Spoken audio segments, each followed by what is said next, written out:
Hey guys, I just wanted to come to you and have a conversation with you.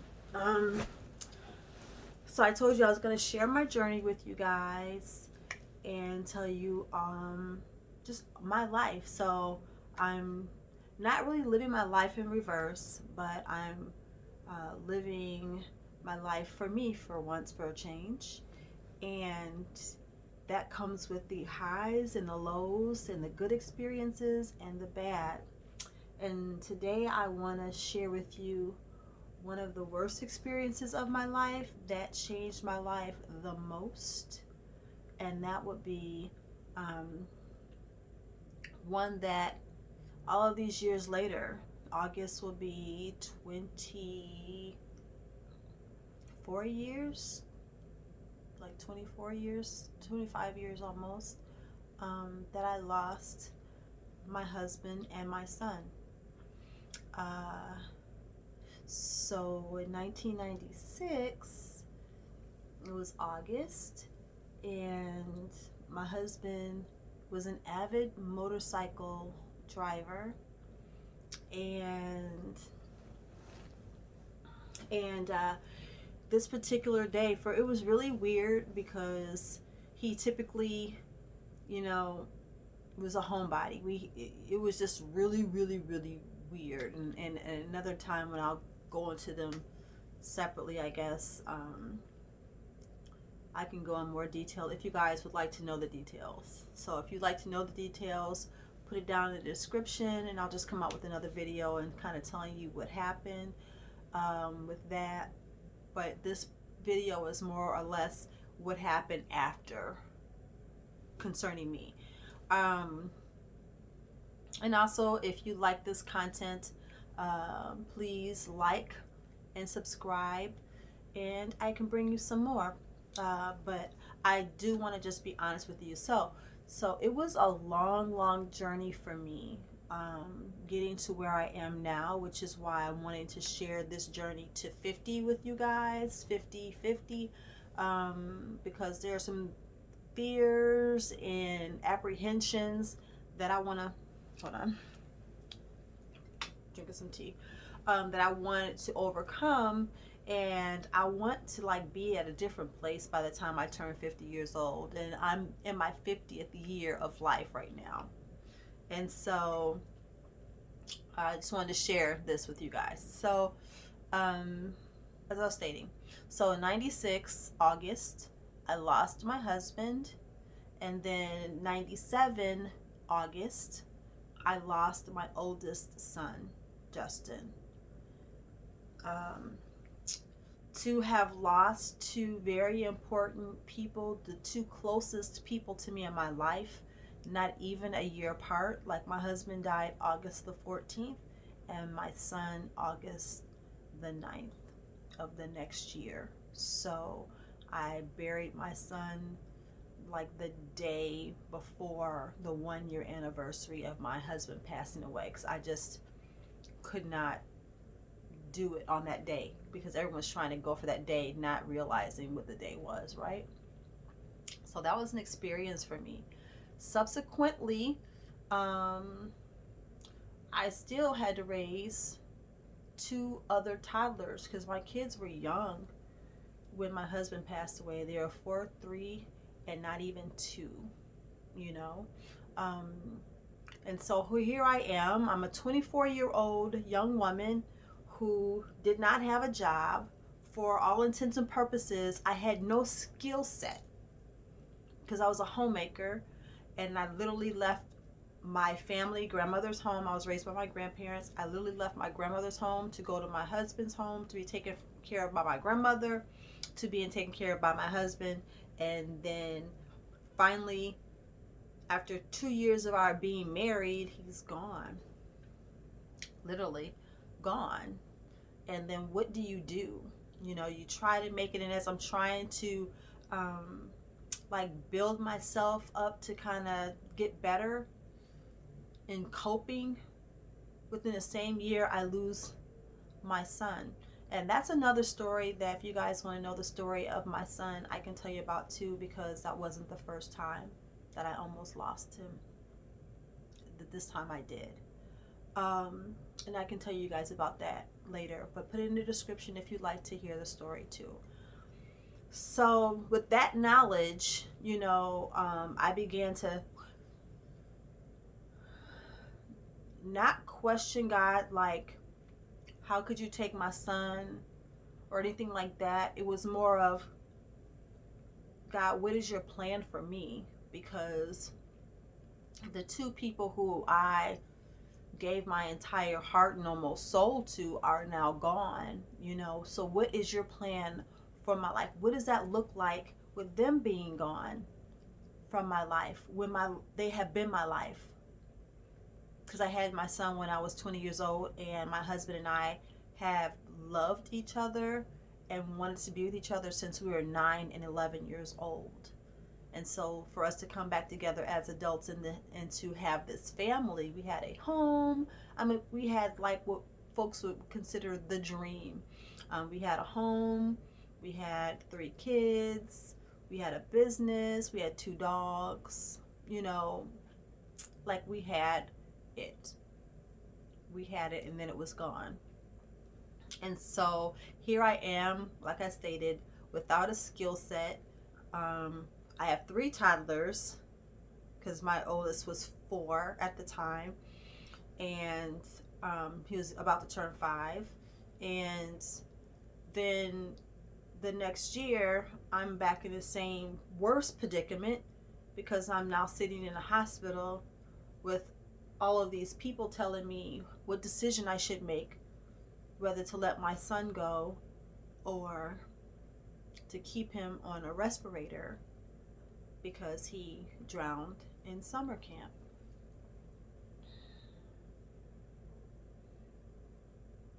I didn't want to be selfish because I loved him too much to see my baby suffer. But at the same time, how do you say goodbye to someone who has your entire life in their body? And that's how it felt for me. And so, all of these decades later, I still cry. And I want to encourage any parent who's lost a child that your tears are okay. It would be the oddity if you did not shed a tear for your child that you lost. That would be what would be strange and odd. But for someone who you loved on, who's a part of your everyday everything, to now not be there again forever is something to cry about. It's something to make you just want to question everything. And I did. I questioned everything. I never questioned God why. I questioned God, what next? What next, God? What is your plan for my life? People looked at me different, because now I have these 2 kids. I was every decision I made for my kids was questioned, as though I was the person who had caused my son to drown in camp. And I wasn't. If they saw my kids and a group of kids playing around, they're watching my kids to make sure I'm watching my kids. Like these other kids, like I can't cripple my other kids where they don't have a life because they've lost their brother. But at the same time, I was petrified that I would lose my other kids. Everything scared me. I trusted nobody and wanted to trust everybody. But I felt like if I held them like I'm holding this mug, that nothing would happen to him, to either of them. And you know what they say about holding a bar of soap too tight, right? It slips right out of your hands. And that's what almost happened to me with my other 2 kids. I was holding them so tightly that I almost lost my kids. And that was petrifying for me. Because when I lost my son, it took me years. When I tell you years, I mean like years to even be able to put my head under water in the shower It took me years because I couldn't breathe. I like literally, emotionally and mentally was prohibiting myself from breathing in water. It was deep. I literally would have to tell myself to breathe because I felt guilty for taking a breath because my baby was no longer able to take a breath by no fault of my own, but it was still my baby, not able to take a breath. And I felt guilty because of it. Um, let's see. I I was raising my kids, a son and a daughter, and like I said, I just did not want them to be out of my sight, and I ended up losing my kids, like literally, physically not having them be in my house because out of fear and trepidation of losing them. And like soap in the shower, they out of my hands for 3 years. I was fighting to get my kids back. And it was the worst feeling in the world because this was not even 3 years after my son passed away that I lost my kids to the state. I did.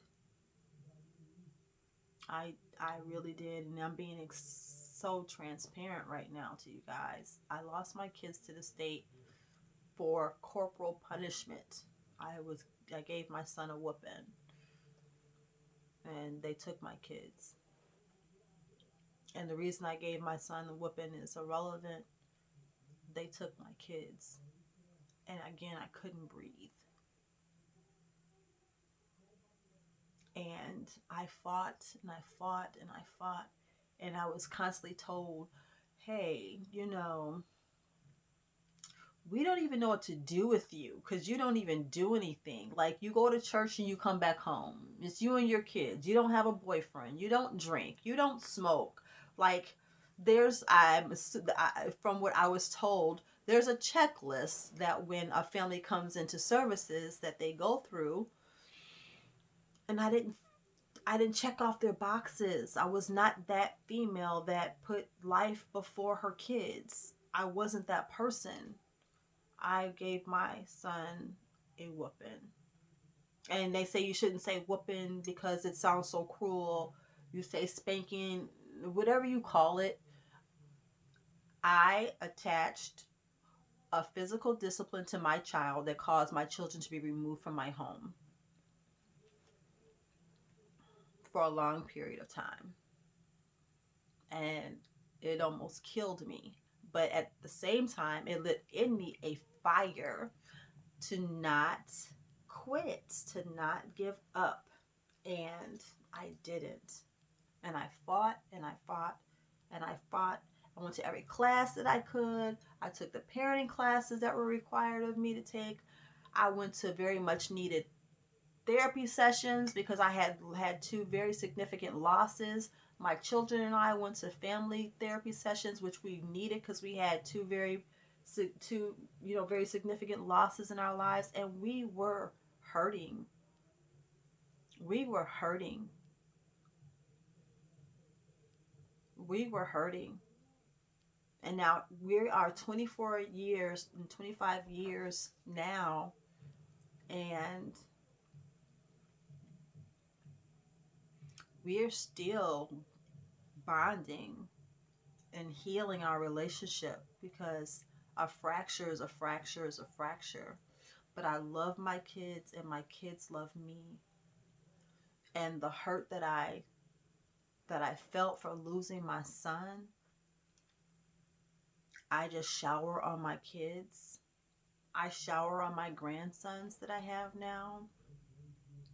I try to be there for parents who have lost a child because no one understands how that feels, like a child, to lose a child, than a person that's lost a child.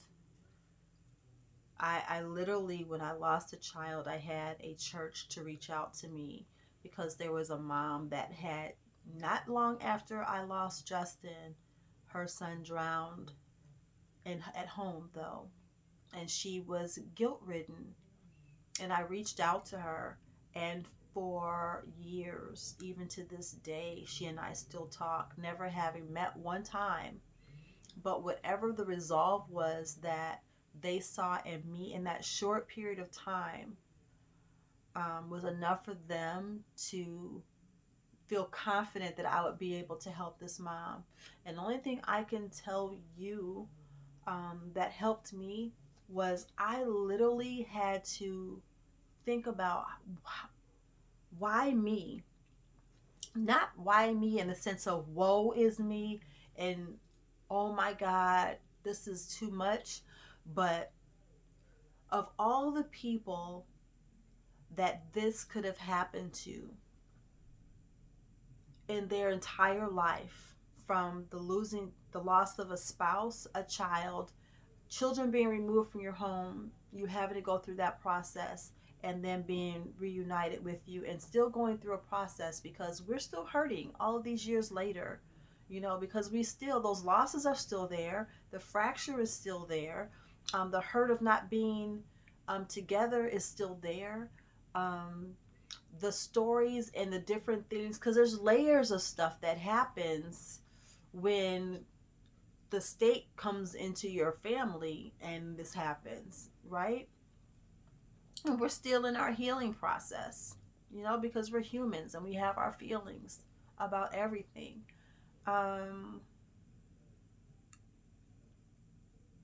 I ask God, why?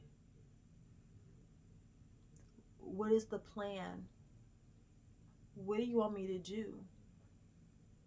And what he said to me is, what you're doing, I want you to do exactly what you're doing. You're taking your pain and you're sharing with somebody else my love for them. And in my sharing my God's love for me, I was being healed, and it was helping to heal the mom who had lost her son in a very similar way. A very similar way. We are both being healed. And I had a neighbor when my kids were younger. Well, at that time, I had a neighbor. I lived in a townhome community, and she would complain all of the time about my kids playing in the backyard. I'm thinking to myself, who does that? Who complains about three toddlers playing in their own backyard and enjoying their lives? Because everyone loves to see the smile on a child's face, you would think. And when my son passed away, there were a couple of weeks maybe where I would like go to my house to grab something, but I would leave because I couldn't stay at home because of the memories of my son being at home. And so this one this one particular day, me and my two small kids were coming back home to stay, and she comes out of her door and she's like, "Where's the other one?" I'm thinking to myself, "What?" Because why are you even talking to me? Like, she's done some mean stuff, like putting feces on my door. Like, she was mentally disturbed type of stuff, type of a deal. So she's like, "Where's the other one?" And I said, "Excuse me?" She's like, "Where's your other child?" And then I told her, and she said, "Come in here for a second." And she said a lot of stuff to me, but one thing that she said to me that kind of stood out for me is she said, "You're going to feel like you're in a fog for a long time. And then all of a sudden, one day, you're going to come out of it. You're not going to understand how, and you're not going to know when. Just one day, you're not going to be in the fog anymore." And when I tell you that is what happened, that is what happened. Like, I felt like I was just existing, and life was like this. Like, life was happening around me, and I'm just like floating, like something you would see in a movie. And then just all of a sudden, I woke up, And was the pain still there? Yes, because my son is still there, is still gone. My husband is still gone. But the trepidation was gone. My inability to breathe was no longer there. My feelings of, now I still have moments where I feel guilty, that like if I watch something on television and I see where somebody was in a coma for an extended amount of time and they come out of it, I feel like I let my son down, and I should have given him more time. But I honestly don't even know if mentally I even had the wherewithal to process that type of longevity of healing. I was 25. I was 25. So, no, I don't even think I had that. Um, yeah, I was a baby. I was a baby going through a lot. Um, and so, yeah, 25 years ago. This is crazy. This is 25 years. Yeah, really crazy. Because my daughter will be 27 this year, and she wasn't even two. She was just two when Justin passed away. And she wasn't two when my husband, yeah, 25 years. Crazy, crazy. Lord. So, for any of you who have experienced loss and you feel like your world is closing in on you and you don't feel like you can make it, I'm here. I don't have much to offer you except for these words. Consider yourself like Job, because this is what helped me get through. Job lost everything he had. The devil had to go to God and ask for Job. And God said, you can take everything he's got, but don't touch his life. You've got your life, which means you've won, which means that God has a plan for you. Just like he did with Job, where he restored everything 100-fold.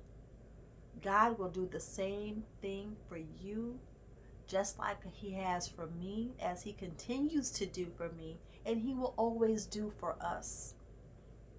It does not matter what your circumstance is. As long as you're still breathing, you're gonna be okay.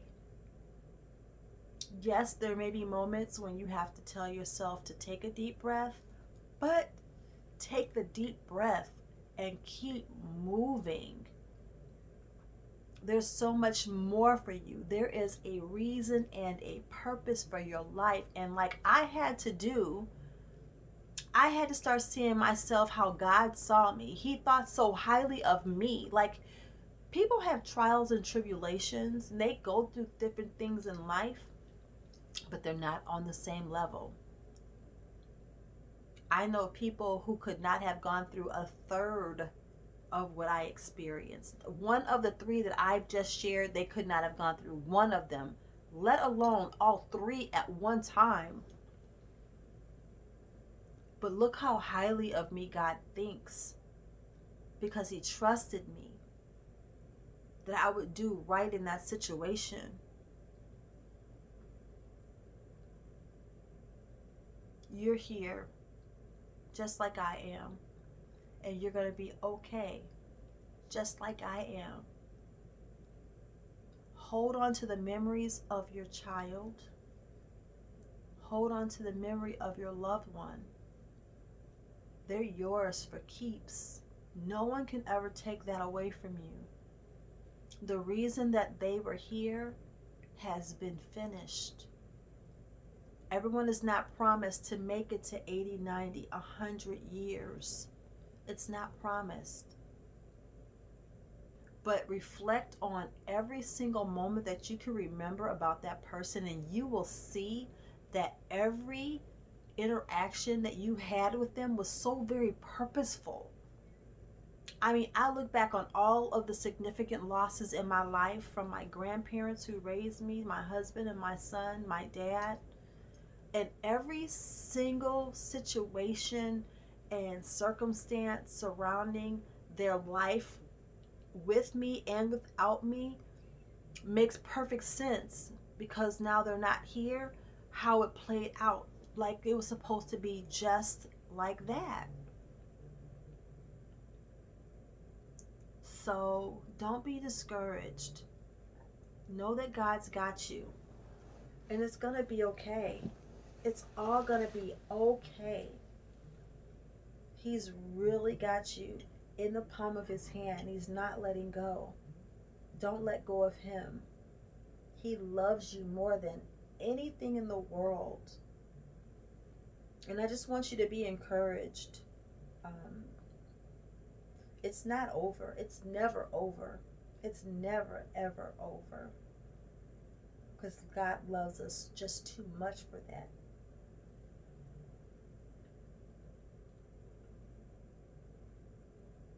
So my life without my son now is that I honor him in mostly everything that I do. I have my umbrella company is named after him. It's Gems of the Future. His name was Justin Edward Mahone. I have a jewelry business by the same name. Gems, Jewels, Bling, and Baubles is my jewelry business. Justin Edward Mahone. The first Gems with a J. Mostly everything I do is to keep my son alive. Even down to when he passed away, I donated his organs. And I received at one point a very lovely letter from one of his recipients, who at the time was a middle-aged woman who, for whatever reason, she didn't know why, loved peanut butter jelly and mustard. And I cried and I laughed. And I laughed and I cried, because that was one of his favorite meals to make. It was peanut butter jelly and mustard. And it just warmed my heart and my soul to know that my son was still here in some capacity. It helped with my grief and healing processes, really it did. So again, I don't want to be before you guys long, but I just want you to be encouraged and know that it's going to be okay. It's going to be okay. You're okay. Cry if you need to cry. Do not let anybody, anyone, make you speed up your healing process so that they feel better. Absolutely not. If you need to go and talk to somebody, go talk to somebody. Don't deprive yourself of that.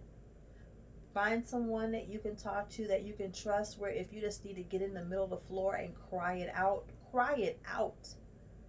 And then get off, wipe yourself off, and keep moving.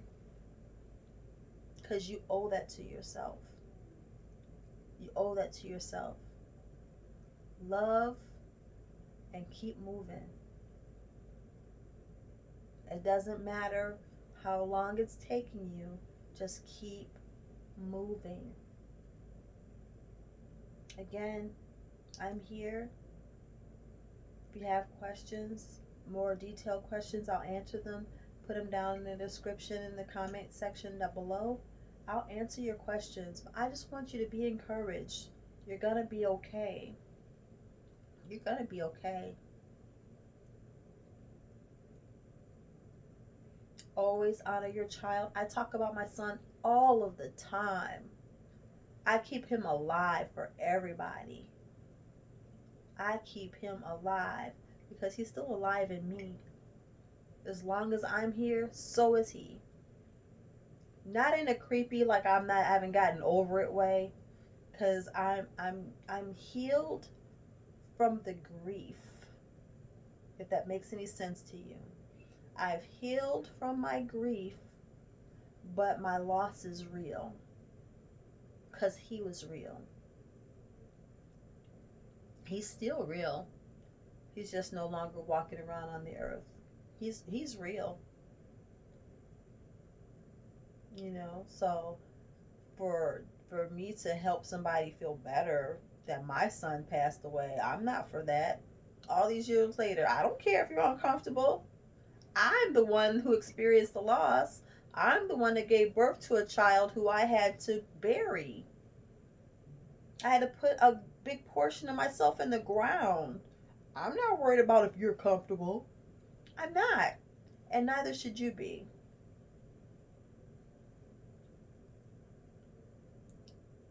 You can't be worried about somebody else's comfortability in your pain and your loss. You just got to heal for you, not for them. Their process is their own, just like yours is your own. You have your road to walk on as they have their own. Put your shoes on, lace them up so that they fit you, so you can walk comfortably into your purpose and your promise and your future through your pain, while you're asking God, why? What now? What now? It's a fair question. And He'll tell you.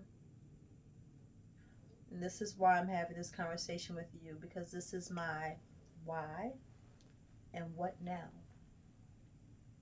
So be encouraged. It's okay. I don't know you, but I love you. I know your pain, and you will be okay. You will be okay. So, until the next time, may the Lord bless and keep you. May His face shine upon you and be gracious unto you. May He lift up His countenance upon you and give you His peace. Peace. Good night.